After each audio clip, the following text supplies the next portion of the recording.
And the Parliamentary Budget Officer has calculated the cost of the tens of thousands of migrants so far who have simply walked across the border from New York State to Quebec since Justin Trudeau tweeted an invitation a couple years ago.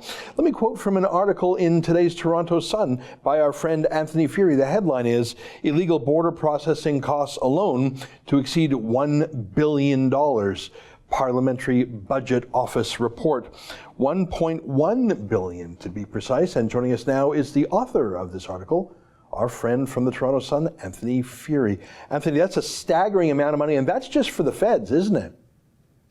Yeah, exactly. This is a really interesting report. And what the PBO does, Ezra, is when any parliamentarian makes an official request, hey, can you get to the bottom of item X? They go about and do it as much as they can with their resources. So one MP said, I'd like to know the cost of all of this. So they said, all right, we're going to do it. We're going to look. And they compiled data from all these different federal agencies, RCMP, CSIS, CBSA, which is the Border Services Agency, the Interim Federal Health Program, and so forth, and tried to tabulate all of this money to find just how much was this costing. Now, when you really delve into the report, one of the things that's really interesting, Ezra, is it's really hard to get a handle on actually the costs year over year that we're putting into this, because it is just such a mess, the whole program. You've got migrants coming across the border and they're accessing federal services, which is the RCMP when they see them, the processing at the Immigration and Refugee Board, but then they're getting on various buses and what have you to places like Toronto and Cornwall, and they're accessing services there that are provincial, that are municipal as well. So the PBO wanted to do as best of a capture as possible.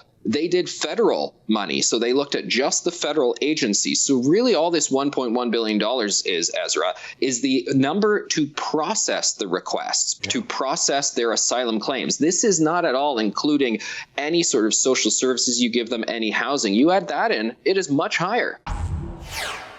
That's an excerpt from my daily show, the Ezra Levant Show, weekdays at 8 p.m. Eastern. Every day I do a monologue, interview a guest, and read my fan mail and my hate mail. To subscribe, go to therebel.media/shows.